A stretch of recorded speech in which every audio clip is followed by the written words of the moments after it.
everybody, I'm back. It's the Gooner Tokes with me, Tokes. Had some issues to take care of. Most importantly, my mic got destroyed, and so I've had to get that fixed and replaced. But it's fine. It's working again. I'm back with you lovely people, and let's get back to it. But before I do, you know what to do. Like, share. If you're new here, why don't you subscribe for me and let's grow the channel together. But gonna get straight into it because it is a big game later against Brighton. Tough team, but first of all, Liverpool fans, what you chatting about now?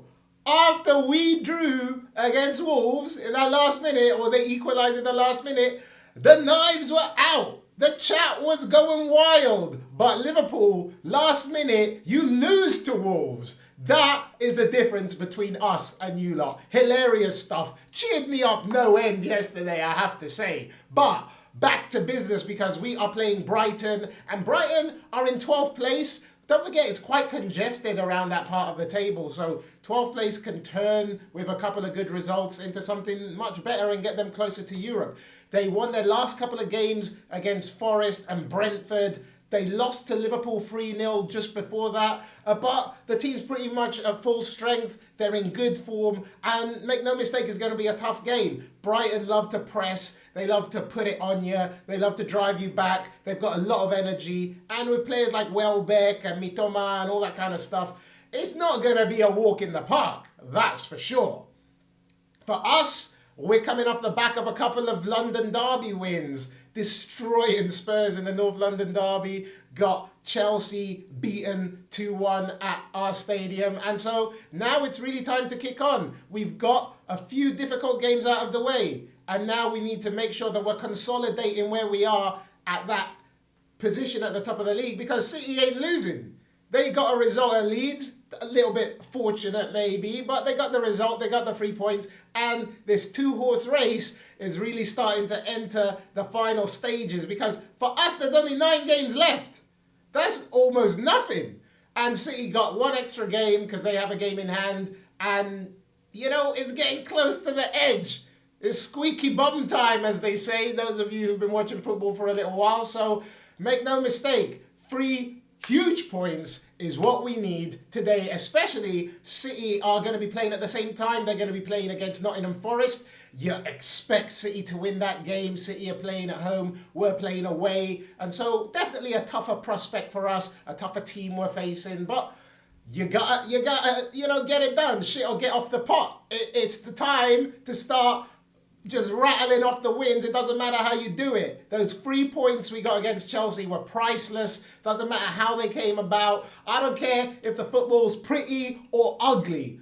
Don't care. I'm swiping right on that every single time. Give me the 3 points. But in terms of team selection, like I said, Brighton are quite a full strength. But for us, the White is still out. Ben White is still out. You know, that guy, his injury problems just seem to not be ending. You know what I mean? Every time you think that he's got a handle on it, or he's going to come back into the first team, maybe get a few appearances, he manages to get another knock, and so he's going to be out for a little bit. And so we're going to have to manage things without him. Ødegaard is another doubt, but it looks like he might be fit to play. But let's get into the starting 11. Let's see who I really think is going to be starting this game, because we've got a game in the FA Cup against Mansfield at the weekend. And so that's the one where you think we're going to be able to rest players. So we're going to go, I think, as strong as we possibly can today, and then see a lot of changes for the weekend. So in terms of the starting 11 for the game, let's take a look at that, right?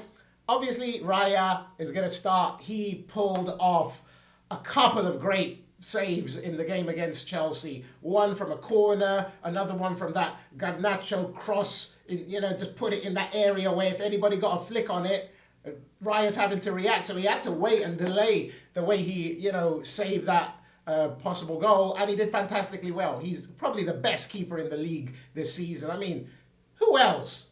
Alisson, I don't, you know, Liverpool have struggled this season. Donnarumma, okay, he's a great shot stopper, but I don't see him as being much better than David Raya. So, hey, Raya, in there. And then in the defence, we're going to have to continue with Timber because we don't really have another option there. White, like I said, is out, so expect Timber to continue, especially since we can make a few changes at the weekend. So Gabriel, Saliba, they're going to play again.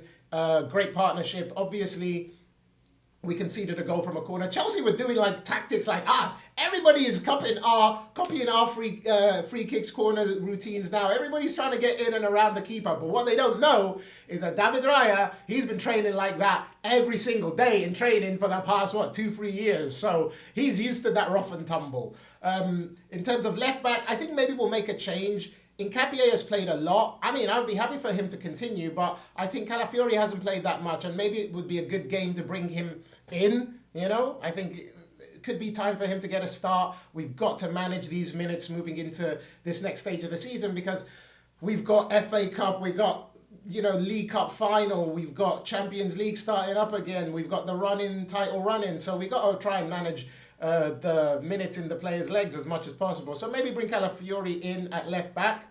Moving into midfield, it's got to be Rice and Zubi starting. Yeah, Rice had a great game against Chelsea. Zubi, a couple of shaky moments, especially that weird pass that he did back to Raya, putting him in trouble. Like, you got to be careful, man. Take it easy, Zubi. But them two are going to continue in that midfield role. And then I think the change might come for Eze and bringing in Havertz in, because Havertz, when he was playing, he looked good, and Eze, he's in and out of games sometimes. He'll have a great game like he did against Spurs, and then he'll have a game where he'll be a little bit more anonymous. So I think maybe it could be a good opportunity to bring Kai Havertz in. He came on off the bench in the last game, so I think he should be fit to start. Let's bring Kai Havertz in, and don't forget, he links really well with Trossard and Gyökeres. I think that's going to be important, getting the ball up to Gyökeres as quickly as possible, and I think Havertz is a great player to do that. So I would start him ahead of Eze. Odegaard might be fit, but still, I think this is a game for Kai Havertz, if I'm honest. Then up front, obviously, Bukayo Saka is going to continue on the right wing, and he's had a bit of a strange season.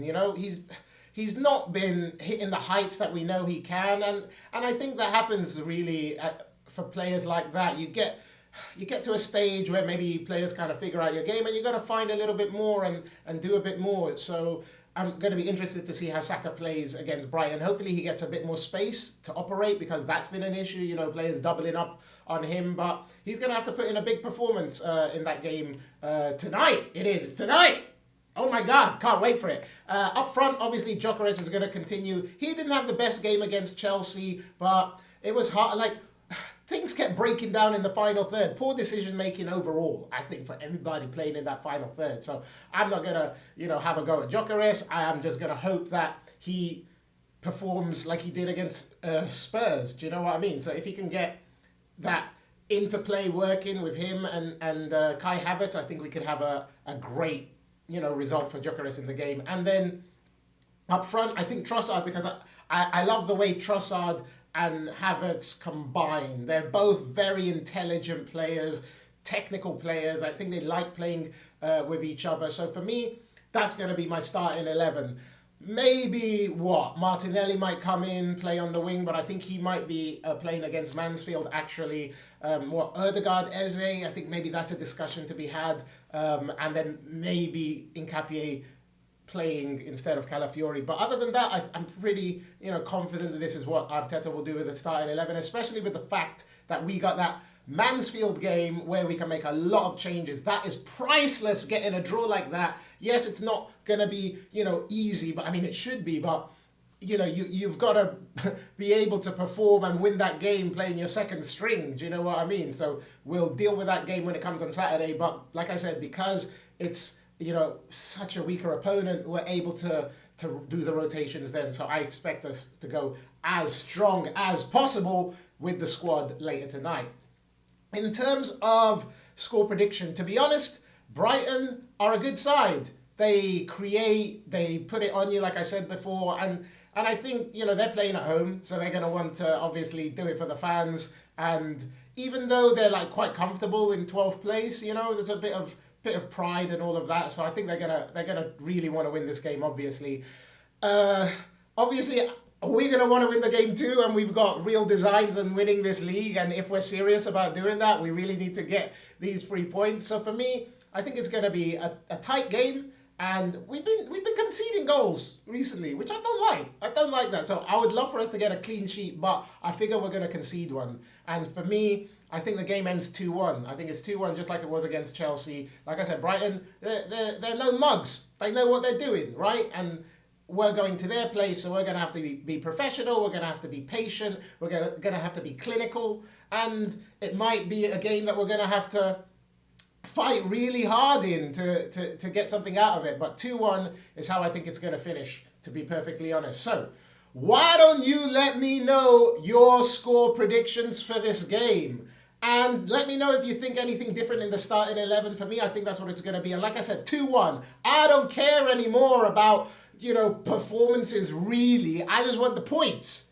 I just want 3 points so we can move on and go and enjoy, the second half of the United are playing Newcastle. That'd be a good game to watch after, but hopefully we win and I can sit back and enjoy that, and we can go into the FA Cup game a little bit more relaxed and make sure we're keeping that distance between us and City, because that's what it's all about. So let me know what you think, people. Hey, I'm gonna do a reaction to this game later, so look out for that after the game finishes. Don't forget to like, share. If you're new here, subscribe, all that lovely stuff. I'll see you next time. Have a great day, people. Peace. Bye.